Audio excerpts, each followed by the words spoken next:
علیکم دین اور اسلام کو لائک اور سبسکرائب کر دیں۔ اللہ کریم نے قرآن مجید میں فرمایا ہے کہ لَقَدْ مَنَّ اللَّهُ عَلَى الْمُؤْمِنِينَ إِذْ بَعَثَ فِيهِمْ رَسُولًا، فرمایا تحقیق اللہ نے مومنوں پر احسان فرمایا ہے کہ انہیں اپنا رسول عطا فرمایا ہے۔ اس کا صرف ترجمہ کبھی بندے کی سمجھ میں آ جائے نا تو سارا میلاد اس کی سمجھ میں آ جاتا ہے۔ صرف اس آیت کا آسان سادہ ترجمہ اگر سمجھ لیا جائے کہ رب کہتا ہے میں نے احسان کیا تم پر، تمہیں اپنا رسول دے دیا ہے۔ وہ دو عالم کی رحمت ہیں، وہ جہاں چاہتے وہیں رہتے، یہ تو ان کی مہربانی ہے کہ یہ عالم پسند آیا۔ نبی پاک صلی اللہ تعالی علیہ وسلم ہمارے اوپر رب کا سب سے بڑا احسان ہے، اور اللہ تبارک و تعالیٰ نے سسکتی، تڑپتی، بے چین، پریشان، تکلیف میں مبتلا اپنی مخلوق پر رحم فرمایا اور رسول کریم عطا فرمائے۔ نبی پاک صلی اللہ تعالی علیہ وسلم کی تشریف آوری نے ایک ایک ذرے پر احسان کیا، حضور سے ایک ایک نگر، ایک ایک پتا فیضیاب ہوا، لیکن بعض چیزیں ایسی ہیں جنہیں خصوصی طور پر سرکار نے نوازا، بعض معاملات پر خاص کرم نوازی حضور نے فرمائی۔ ایک اہم مسئلہ ہے عقیدے کا مسئلہ۔ جس بندے کا کوئی عقیدہ نہیں نہ ہوتا، کوئی نظریہ نہیں ہوتا، کوئی اس شخص کا خاص مزاج نہیں ہوتا سمجھنے والا، ماننے والا، وہ بندہ بھی بیچارہ کوئی زندگی کا لطف نہیں اٹھا پاتا۔ اس کا کوئی نظریہ ہی نہیں ہے، کوئی سوچ ہی نہیں ہے، کوئی اس کی فکر ہی نہیں ہے اس نے کس طرف جانا ہے۔ عقیدہ نہ ہو بندے کا، یعنی دنیا میں معاذ اللہ کچھ ایسے لوگ پائے جاتے ہیں جو سرے سے اللہ تعالیٰ کوئی نہیں مانتے، زندگی کیسے گزرے گی؟ وہ اپنی توجہات کا قبلہ کسے بنائیں گے؟ اور پھر دنیا میں کچھ لوگ ایسے گزرے جو کئی خداؤں کے قائل، کئی، اور پھر اہل عرب کا تو یہ حال کہ 360 بتوں کے سامنے جھکتے۔ مجھے بتائیے جس بندے کو یہی خبر نہ ہو میرا خالق اور مالک کون ہے، جس کو یہی پتہ نہ ہو کہ میرا رزق کہاں سے آتا ہے، میں نے مانگنا کہاں سے، جسے یہ خبر ہی نہ ہو کہ میری دعاؤں کا رخ کس طرف ہونا چاہیے، اس کی بھی کوئی زندگی ہے؟ نبی پاک علیہ السلام نے سب سے بڑا احسان یہ فرمایا ہے کہ ہمیں عقیدہ توحید سکھایا ہے۔ حضور نے ہمیں ہر جگہ سے چھڑا کے رب کریم کی بارگاہ میں سجدہ کرنے کا حکم دیا ہے۔ عرب کے لوگ جو تھے وہ بڑی بڑی وہم کا شکار تھے، بڑی بڑی اوہام پرستی کا شکار تھے۔ یہ آج کل بھی وہم بہت زیادہ ہے نوجوانوں میں، یعنی کوئی فیصلہ پکا ہے ہی نہیں، کوئی پکی بات ہی نہیں کرتے، یہ کر لوں کہ نہ کروں، اگر آپ کہتے ہیں تو کر لیتا ہوں، ویسے اس میں فلانی کمزوری بھی ہے، اور اگر میں نے نہ کیا تو فلاں مشکل بھی ہے۔ بھئی جس بندے نے قوت فیصلہ ہی نہیں پائی، اس نے ارادہ ہی پکا نہیں کیا کہ اس نے کدھر جانا ہے، تو وہ سفر کیسے کرے گا؟ سفر تو اس بندے کا مکمل ہوتا ہے جو سفر شروع کرتا ہے۔ عرب کے لوگ بھی بڑے بڑے اوہام پرستی کا قائل تھے۔ وہ جب قربانیاں کرتے تھے تو ان کا گوشت لا کے کعبے کی دیواروں کے ساتھ ملا کرتے تھے، یہ قبولیت کی علامت ہے۔ سارے کپڑے اتار کے کعبے کا طواف کرتے تھے، جب احرام باندھ لیتے، حج عمرے کا ارادہ کرتے تو دروازوں سے داخل نہیں ہوتے تھے۔ وہ کہتے تھے کہ دروازے گناہگار ہیں اور ہم چونکہ اب نیک کام کر رہے ہیں لہذا اوپر سے ہو کے آئیں گے۔ رسول کریم علیہ السلام نے انہیں ان سارے وہموں سے، ساری پریشانیوں سے، ان ساری بدشگونیوں سے نکال کے کہا اللہ تمہارا مالک ہے، اللہ تمہارا محافظ ہے، ہوگا وہ جو رب چاہے گا۔ ذرا سی بات پہ سہم جانا، ذرا سی بات پہ ڈر جانا۔ حضور نے لوگوں کو قوت فیصلہ عطا کی، اور اتنی بڑی قوت فیصلہ حضور نے دی کہ کل تک جو فیصلہ کر نہیں نہ پا رہے تھے، آج انہوں نے اس طرح کے فیصلے کیے کہ اپنی ساری کی ساری اولادیں لے کر وہ میدانوں میں کھڑے ہو گئے۔ وہ ڈٹ گئے کہ ہم نے کفر کے مقابلے میں جہاد کرنا ہے۔ انہوں نے طے کر لیا کہ حق کیا ہے، سچ کیا ہے۔ نبی پاک علیہ السلام نے ہمیں عقیدہ توحید دیا اور وہ طے کر کے دیا ہے نبی پاک نے، سجدہ سوائے اللہ کے کسی کو جائز، اگر کوئی عبادت کی نیت سے کرتا ہے تو سجدہ کفر ہے، اور اگر تعظیم کی نیت سے کرتا ہے تو حرام ہے۔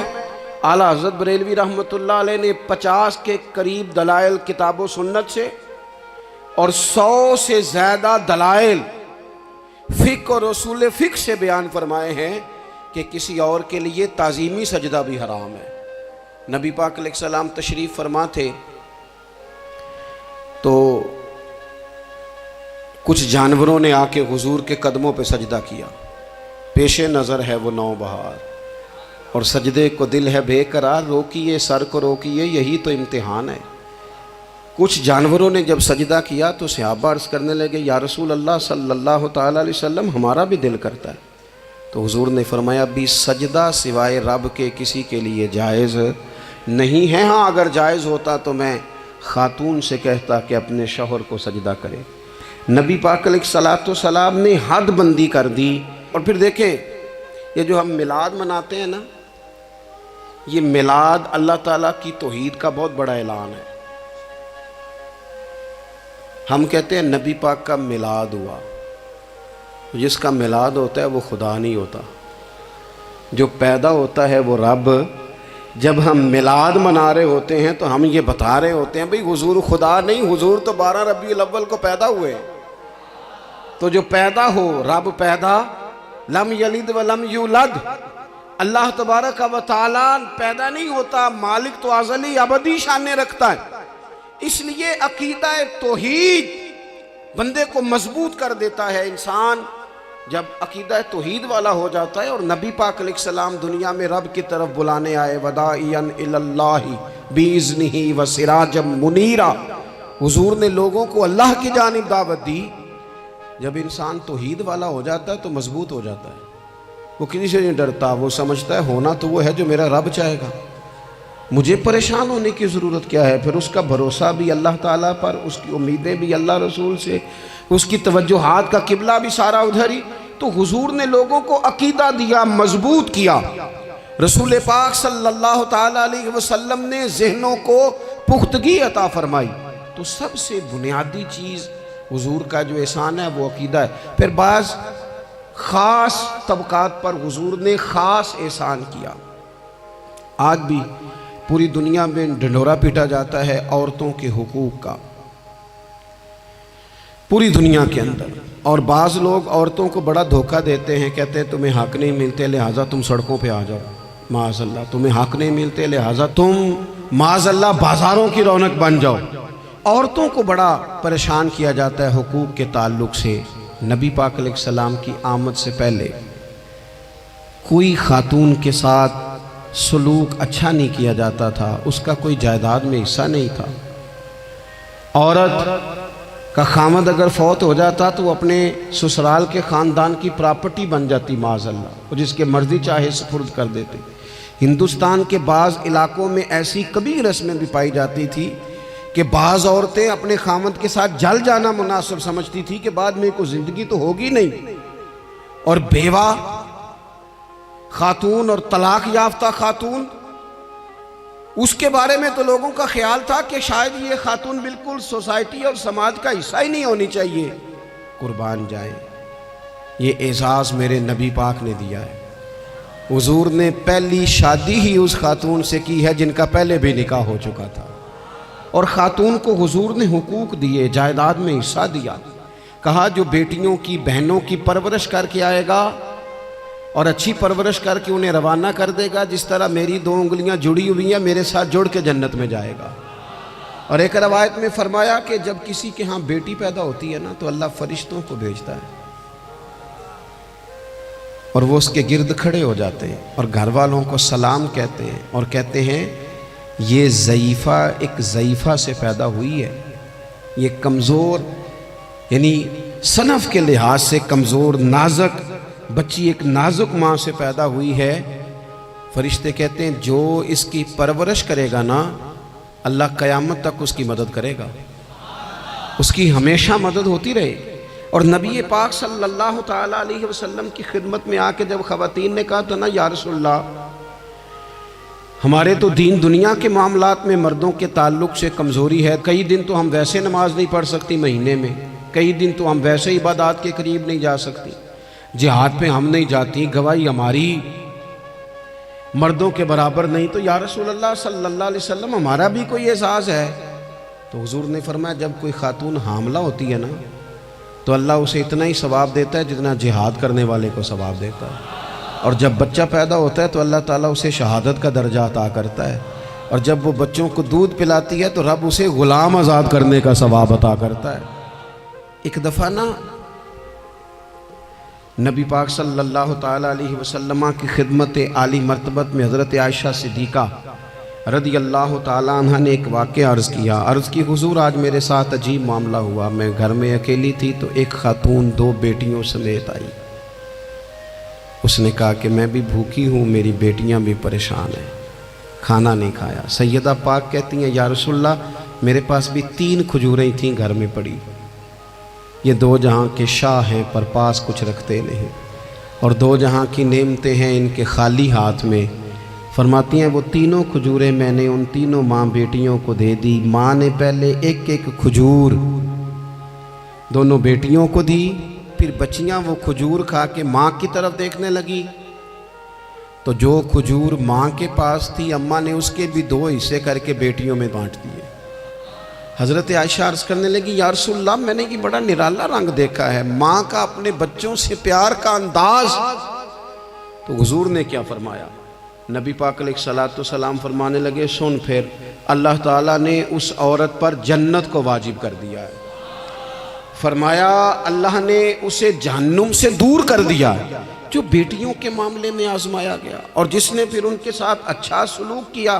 اپنا حضور کا عمل یہ تھا کہ حضور کی بڑی صاحبزادی سیدہ زینب رضی اللہ تعالیٰ عنہ، یہ حضور کی سب سے بڑی صاحبزادی ہیں، یہ بخاری میں آپ کو ملے گا کہ ان کی بیٹی جناب امامہ بنت زینب چھوٹی سی عمر تھی، تو جب حضور نماز کے لیے آتے تھے تو نواسی کو اٹھا کے ساتھ لے آتے تھے، اور وہ حضور نماز پڑھتے تھے تو وہ نبی پاک کے کندھوں پہ کھیلتی تھی۔ حضور نے عملاً بیٹیوں سے پیار کرنا سکھایا، بیٹیوں سے محبت کریں، بیٹیوں سے پیار کریں۔ بیٹیاں بڑی خیرخواہ ہوتی ہیں، بیٹیاں ماں باپ کی بڑی وفادار ہوتی ہیں، بیٹیاں بڑا خاص تعلق رکھتی ہیں۔ جوانوں آپ سے بھی کہوں گا بہنوں کی طرف توجہ رکھیں، جو کسی کی بہن آپ کے گھر ہے اس کا بھی خاص احساس کریں، وہ بھی کسی کی بہن ہے، لیکن اپنی بہن کے ساتھ بھی خاص نسبت کا تعلق قائم رکھیں، رشتوں میں اعتدال ہونا چاہیے۔ اس صنف کو نبی پاک علیہ السلام نے خاص کر کے نوازا ہے، اور ہمارا بھی ان کے ساتھ خاص رشتہ ہونا چاہیے۔ اسی طرح کا معاملہ یتیموں کے ساتھ ہے، کمزوروں کے ساتھ ہے۔ دیکھو آج نا ہمارے ہاں کمزوروں، غریبوں، مسکینوں، یتیموں کی مدد تو کی جاتی ہے، لیکن انہیں لوگ اپنے ماحول کا حصہ نہیں بناتے۔ یعنی کبھی گئے تو غریبوں میں آٹا بانٹ آئے، کبھی گئے تو غریبوں میں جا کے کپڑے تقسیم کر آئے، کبھی گئے تو غرباء کو کچھ وقتی طور پر کچھ ضروریات زندگی دے دیں، کبھی عیدیاں بانٹ دیں، کبھی سیلاب زدگان میں چلے گئے۔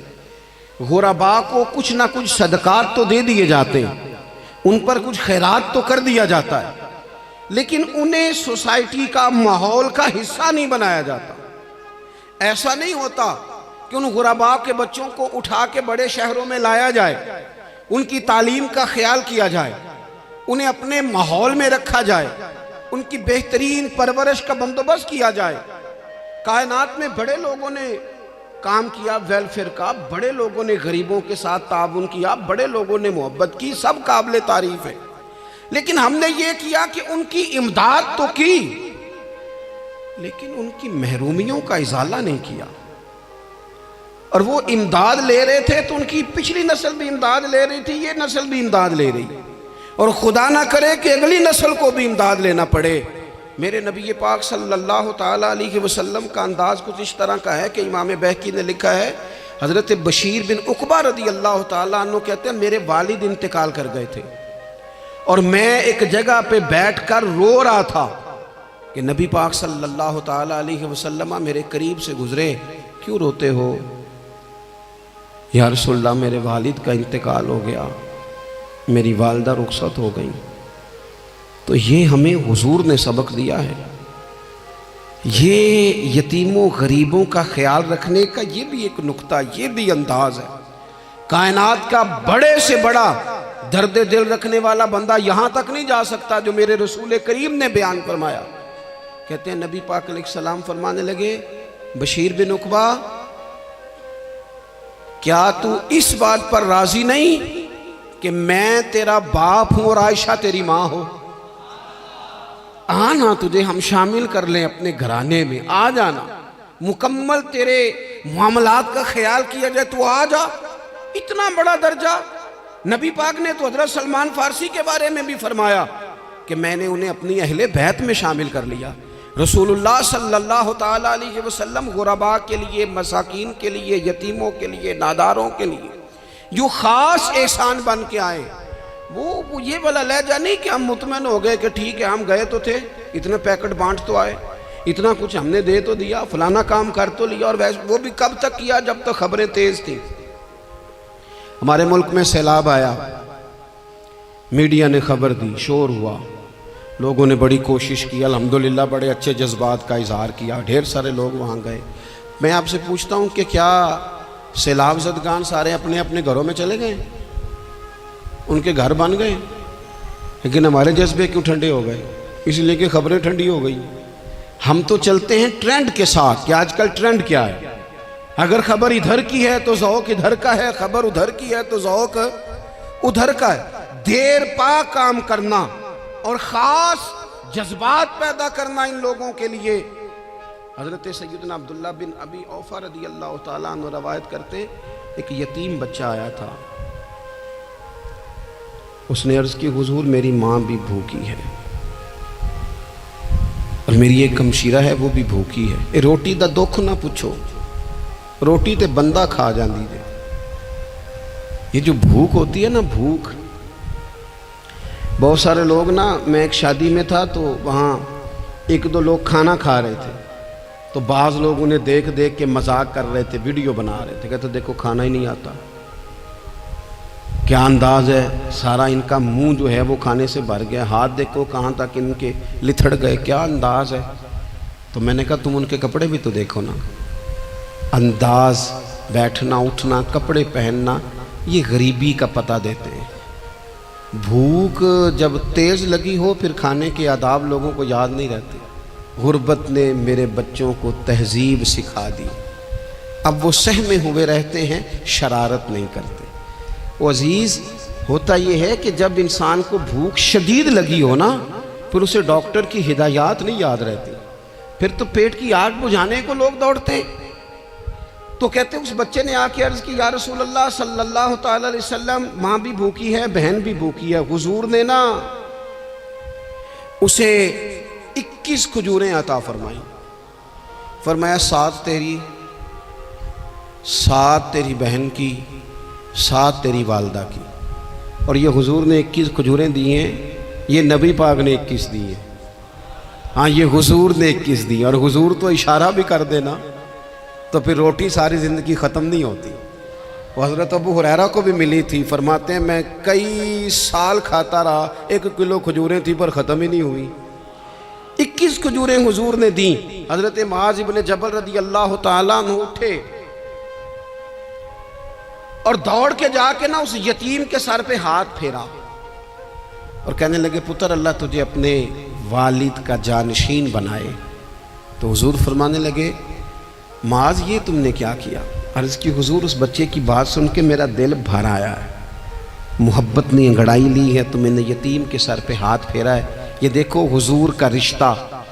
نبی کریم فرمانے لگے سن پھر جس نے کسی یتیم کے سر پر محبت سے ہاتھ ہی پھیر دیا نا تو اللہ ہر بال کے بدلے اسے ایک نیکی بھی عطا کرے گا، ایک گناہ بھی معاف کرے گا، ایک درجہ بھی بلند فرمائے گا۔ چلو ہاتھ ہی پھیر دیا، تو نے کچھ تو کیا یتیم کے ساتھ، تیرا کوئی تو اس سے رشتہ ہوا۔ اور تیسرا طبقہ ہے غلاموں کا، مسکینوں کا، غریبوں کا۔ میں اور آپ اس ملک میں رہتے ہیں جہاں کچھ لوگوں کو کھانا بھی نہیں وقت پہ ملتا، اور کچھ لوگ 5 لاکھ روپیہ گاڑی کا اس لیے اضافی دے دیتے ہیں کہ مجھے ذرا نا نیو ماڈل جلدی چاہیے۔ یعنی ایک طرف ملک کی حالت یہ ہے کہ بعض لوگوں کے پاس پیسے نہیں ہیں کہ بچوں کی فیس بھر سکیں، لیکن دوسری طرف حال یہ ہے کہ نئے ماڈل کا موبائل اگر مارکیٹ میں آتا ہے تو وہ ختم ہو جاتا ہے، ملتا ہی نہیں، وہ شارٹ ہو جاتا ہے۔ کچھ لوگوں نے اس طرح کیا ہے کہ انہوں نے یہ سمجھا ہے کہ دولت شاید موج کرنے کے لیے ہمیں دی گئی ہے، ہم طرح طرح کے کھانے کھائیں، طرح طرح سے چیزیں اوڑیں، طرح طرح کے معاملات کریں۔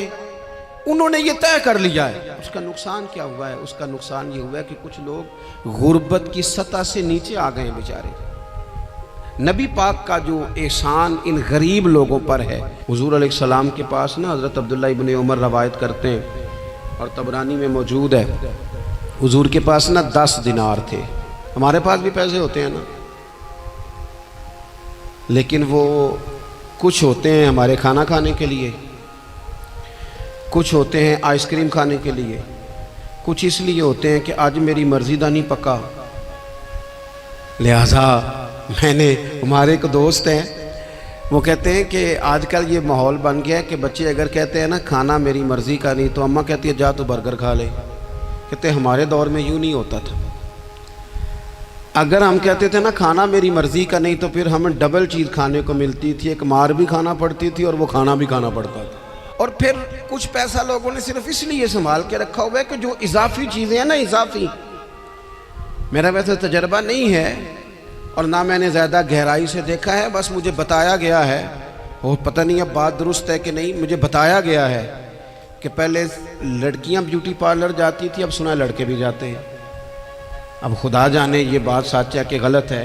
یہ جو اضافی اخراجات ہیں نا، یہ اگر ہم تھوڑے سمیٹ لیں، یعنی مولا علی شیر خدا کرم اللہ تعالی وجہہ الکریم مزدوری کر کے نکلے تو 2 کلو کھجوریں تھیں، حضور بس فرمانے لگے 1 کلو میرے بچے کھائیں گے اور کلو مدینے کے غریب بچے کھائیں گے، یعنی کل 2 کلو ظاہری طور پر کھجوریں ہیں، اس میں بھی دوسروں کا حصہ۔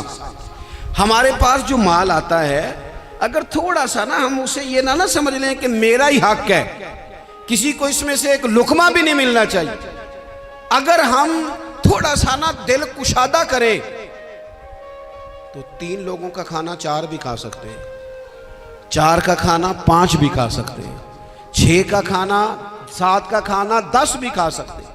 شرط یہ ہے کہ دل کشادہ ہو، دل دریات سمندروں ڈونگے کون دلاں دیا جانے، تھوڑی سی نا کشادگی پیدا کی جائے۔ حضرت عبداللہ ابن عمر کہتے ہیں نبی کریم علیہ السلام کے پاس نا 10 دینار تھے، ویسے تو کائنات ہی میرے نبی کی مٹھی میں ہے، لیکن ظاہری طور پر 10 دینار تھے۔ حضور ایک دکان پہ گئے، 4 دینار کا حضور نے ایک جوڑا خریدا، کپڑے خریدے، وہ قمیض حضور نے پہنی تو ایک انصاری آگے بڑھ کے عرض کرنے لگے حضور میرا بڑا دل کر رہا ہے، یہ مجھے نہیں دے دیتے آپ؟ تو حضور خوش ہو گئے۔